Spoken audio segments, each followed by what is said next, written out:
So today I wanted to share with you stuff that really irritates me in literature, real red flags that I find whenever I'm reading books. And so today's subject is 10 things I really hate to see in literature that drive me up the wall, and maybe they will too. And in a lot of these cases, I'm gonna name names and cite some books that do these things that I really don't like. I might as well warn you now, it's a bit of a controversial opinion because a lot of these books that I'm gonna name are fan favorites, huge books that everybody's loved, and actually I didn't love them mostly because of these very specific things that they did that really drove me up the wall. The first thing that I really can't stand in literature, and a lot of authors make this dreadful mistake, and that is writing about precocious kids, precocious characters, young children who basically act with the political instincts of Machiavelli, who understand financial problems like a seasoned banker. And so you've got 11 or 12-year-olds kind of advising their parents, being asked for their opinion on quite complex, knotty problems, and giving full-blown analyses on what the situation might be. This is something that really bothers me, and a lot of authors get this wrong. They write kids as like these kind of mini adults who are just short but fully mature and everything. And a kid lives in a kind of very distorted reality where logic is not necessarily the most important dynamic in their thinking. So I think when you're writing about kids, you've got to remember that it's just an illogical, somewhat emotional character to be writing about.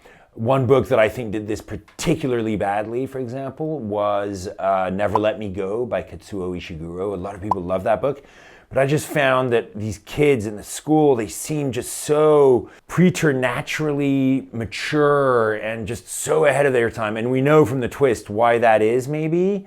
But at the same time, I just couldn't buy into like these children talking in a certain way. Another book that deals with precocious kids really badly, I thought, was Demon Copperhead by Barbara Kinsolver.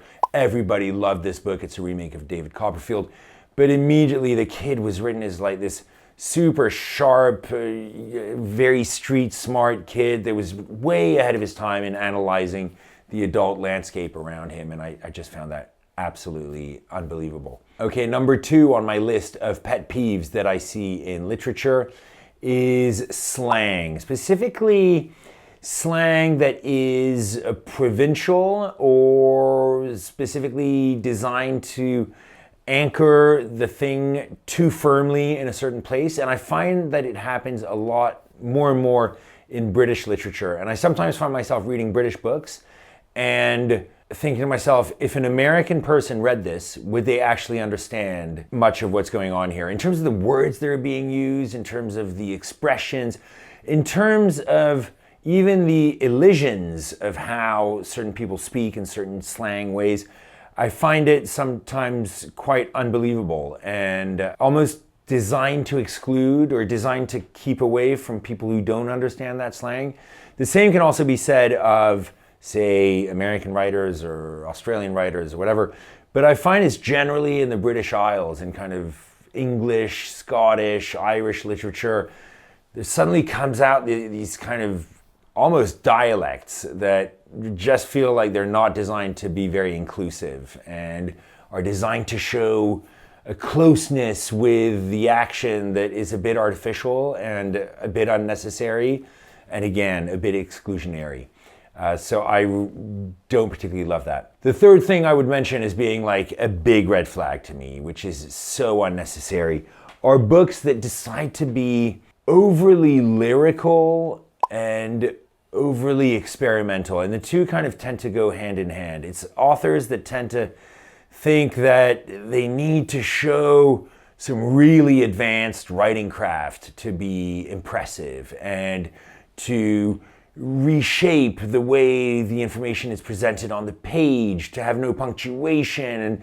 And there are books that I've read recently where you just felt the author had a checklist of innovative devices that she could throw onto the page. So every page had a different innovation and a different thing and a different way of being weird and being unique. And it was like, maybe just one of those things would have been enough. And so the book I'm thinking about was the book The City Changes Its Face by Amy R. McBride, Irish author, which was just so overloaded with emotional innovation, and every page was like, oh, on this page we're playing with paragraphs, on this page we're ticking the box where you're using the second person, on this page there's no punctuation.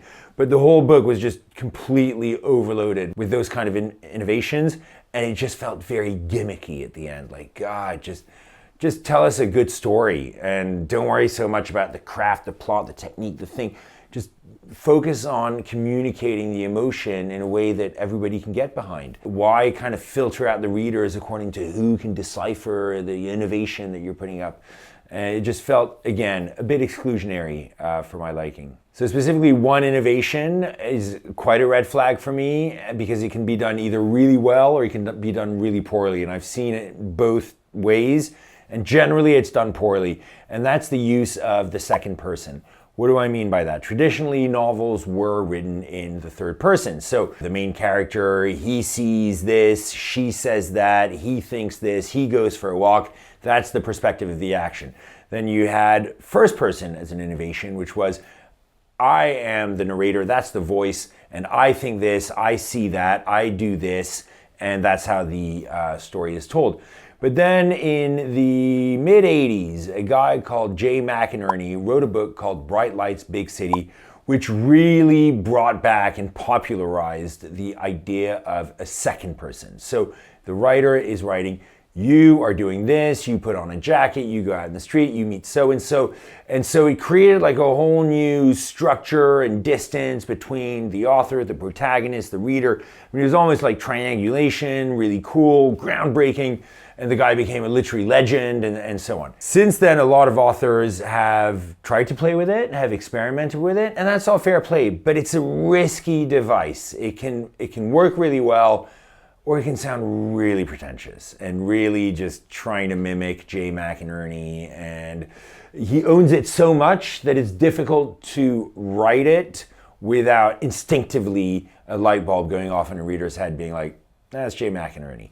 So I find it a very dangerous thing. And when I see it, to me, it tells me like, this is someone who's trying to do a bit of an experiment because maybe they don't have enough in terms of plot or emotional development of the characters, and they need another hook to get the reader interested in this. Okay, the fifth thing that drives me up the wall when I read a book and is like a huge red flag is something I would call Orientalism. And I don't really know how to describe it except to refer back to the excellent book by Professor Edward Said, who's a Palestinian professor at Columbia University.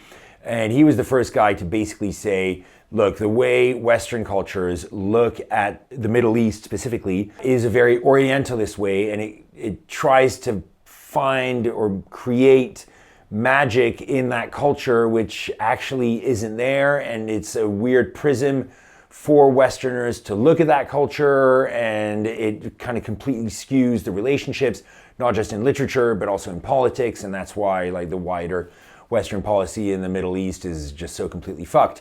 So there's that sense in a lot of publishing that, ooh, if it's a story about something in the Middle East or maybe India or whatever, there's gotta be a ghost in there. There's gotta be a spirit. There's gotta be something a bit magical, realist. And I'm just like, sometimes I read stories about these cultures and I'm like, can't it just be a book about a guy going to work and his car breaks down or something mundane like that? Like it doesn't always need like a ghost or a spirit or something magical. You know, people from all over the world have incredible stories that are rooted in realness, and we don't have to constantly apply ghosts and spirits to these stories to make them more interesting. On that note, another thing that I really think is a dreadful mistake for authors to make when they're writing a book, and that is dreams. Dreams are super tempting because they're a way of communicating a thought or an idea or a theme to the reader without being too literal, without having too much exposition, so great. There's only one problem with writing about dreams, is that it's extremely difficult to get it right and to get the balance right in what you're trying to communicate. Because you either make it too obvious and the dream is too literal, i.e. the main character has a dream about their father murdering them and oh my God, that's like an indication, and so you're supposed to be scared of the father because of this murderous dream. But that's so literal, and that's such a cheap device to communicate murderous intent, and it feels obvious and easy. Or the other path is to write a dream that's quite obscure and convoluted and difficult to interpret, and so very subtle, and then you're like, I'm not sure what this dream's about. I don't understand what the theme is, what they're trying to communicate. It feels very detached from what the story is. I don't really get, you're not Sigmund Freud. You're not going to interpret the dream that easily. So it's very, very difficult to have dreams. So whenever I see a dream in literature, I'm like, here we go. I'm either going to have to spend an hour trying to think of this dream and like what the hell it means, connect dots I don't really want to connect, or it's going to be so on the nose and obvious, and it's like, yeah, I get it. The dream about your father murdering you is about your dad wanting to murder you. So that's something I try and really keep an eye out for. Okay, the next pet peeve that I have, this is probably the biggest one, is people, authors, characters who load up on tragedy and trauma and who try and telegraph some sort of serious intent around their book, around the characters, by loading up on tragedy. So for example, there have been very popular books in the last few years that really ramped up the tragedy, dialed it up to 11, in order to get some sort of effect from the reader, hoping that the reader would feel alive in feeling this horrible tragedy. But really, it just felt, again, telegraphed and there for the sake of tragedy, almost like misery porn. Like you're reading something and it makes you feel cozier as a reader because you are in a good place and the people you're reading about are in a terrible, traumatic, hard place. And so books, for example, like Shuggie Bain, that won the Booker Prize, I felt was really overloaded on trauma just for the sake of trauma. It was like, if it can't get more alcoholic and more rapey and more, all this horrible tragedy of a Scottish council estate, it was just very voyeuristic for the sake of, telegraphing tragedy. And to me, it really bothered me. But again, other books like A Little Life by Hanya Yanagihara or Demon Copperhead by Barbara Kingsolver, again, those are books where I find a lot of tragedy loaded on just for the sake of being like, look at this kid. Oh, there's this horrible sexual assault, and now there's something else that's horrible that's going to happen. And just A Little Life was just gratuitous violence on a character that didn't need to be there. And the worst thing about these books generally, when they load up the trauma on the character,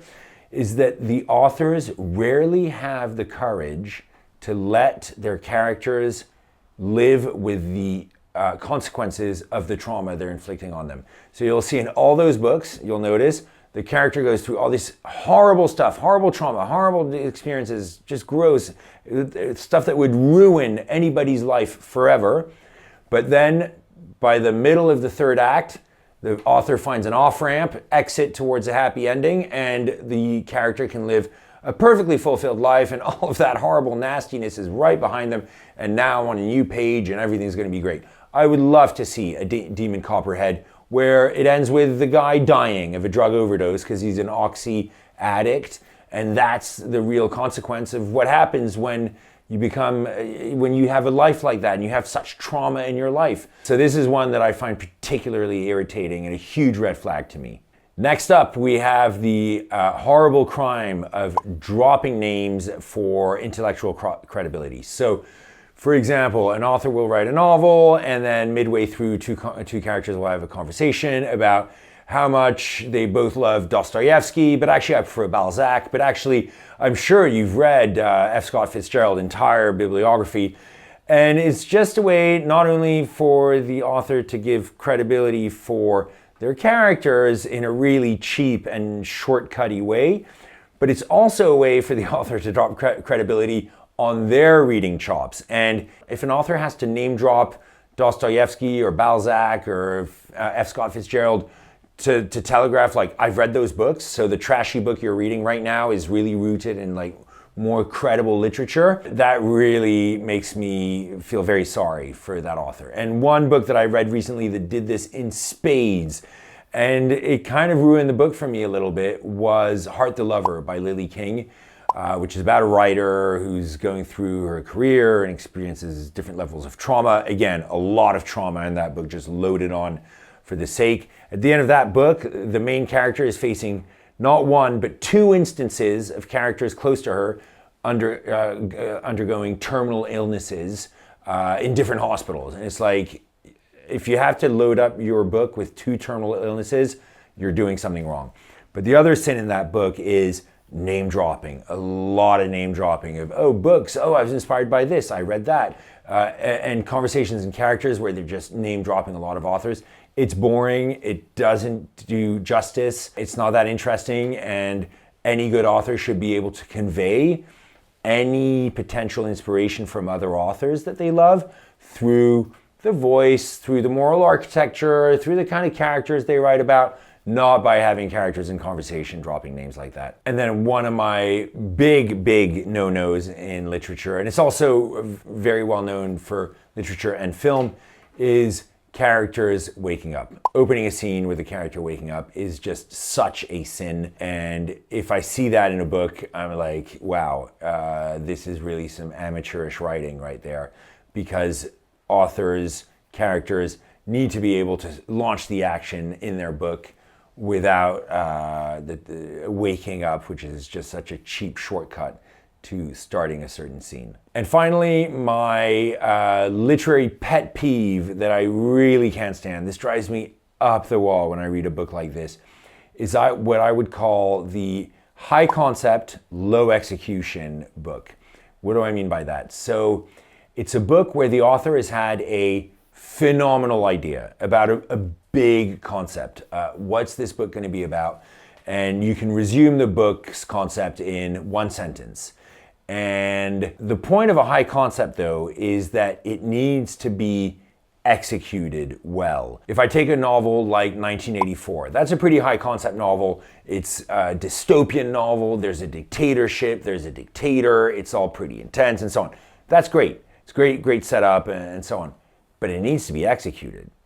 The characters need to go through an arc. The characters need to go through an emotional development. The characters need to be confronted, preferably to the major themes that the author is trying to confront. If it's just a question of laying out, the words, well, there's a dictatorship and a dictator, and here we are, 1984 would not be the same book. So books, high concept books, need to not just be able to deliver the high concept, but they need to execute the characters, the other elements of the book that are going to go with that. So a couple of books that come to mind that really were very poor on those, and they're both time-traveling books, actually. The first is On the Calculation of Volume by Solveig Balle, which is the huge mega hit Danish book. Everybody's reading it. Everybody's saying how great it is. But it's a high concept, but low execution book. It's a story about a woman trapped in a time loop. Okay, there are 12,000 possible different executions on how you manage the time loop, how you bring the character through that, how you manage the different experiments that are to be done with bending the concept of time. And here, all there was essentially kind of collecting Roman coins and placing bags in certain places and traveling to where there is snow because she missed the snow. I mean, that's some really low execution, pretty boring stuff in there. The other book that did this was a pretty interesting science fiction book called This Is How You Lose the Time War by Amal El-Mohtar and Max Gladstone. Great concept. It's like two people fighting a war across different time eras and so on. Had everything to be good. And the execution was just poor. It was like relying on how good the concept was that it would give the book enough legs. But there wasn't enough legs, and the execution was poor, and there wasn't enough exploitation of the great concept that they had developed. So those are my 10 pet peeves in literature, stuff that I hate seeing and that really rings an alarm bell, raises a red flag when I'm reading them. And probably those 10 points are 90% of the reasons I give bad reviews for books are because the books feature one or more of these elements in the book, and I'm like, I just can't handle this. I'd love to hear what your pet peeves are. We all have different ones. We all have different tastes. Be great to hear from you what drives you up the wall when you're reading a book. Please share your thoughts in the comments. And in the meantime, keep reading. Thanks a lot. Bye.